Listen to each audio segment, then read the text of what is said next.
আমরা একটি নতুন শহরের প্রকল্প তৈরি করেছি, যেটা কিনা আমাদের বাংলাদেশের জন্য খুবই উপযোগী।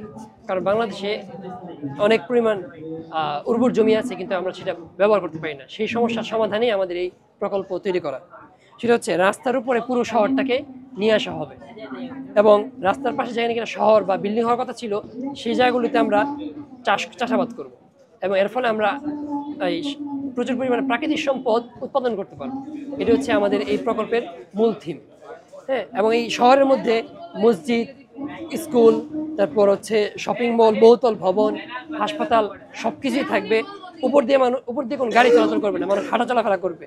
নিচে নামার জন্য মানুষ লিফট ব্যবহার করবে, নিচে এই রাস্তায় মানুষ গাড়ি চলাচল করবে।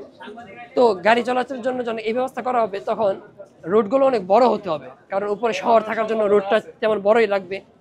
তো রোডগুলো যখন বড় হবে, তখন জ্যামগুলো থেকে আমরা বাঁচতে পারবো।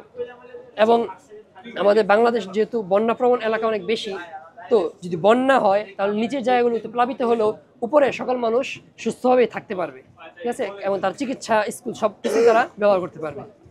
এবং এটার আরও অনেক স্পেশালিটিও আছে, এবং এটা যেহেতু পুরো বিশ্বের নতুন চিন্তা, এবং আমরাই সর্বপ্রথম আমাদের ক্ষুদ্র জ্ঞান থেকে তৈরি করেছি, তো এই ক্ষেত্রে এখানে কিছু সংস্কারযোগ্য বলে আমরা মনে করি, এবং আমরা আশা রাখি যে এটা বাস্তবায়ন করা সম্ভব, তবে কিছু সংস্কার করতে হবে।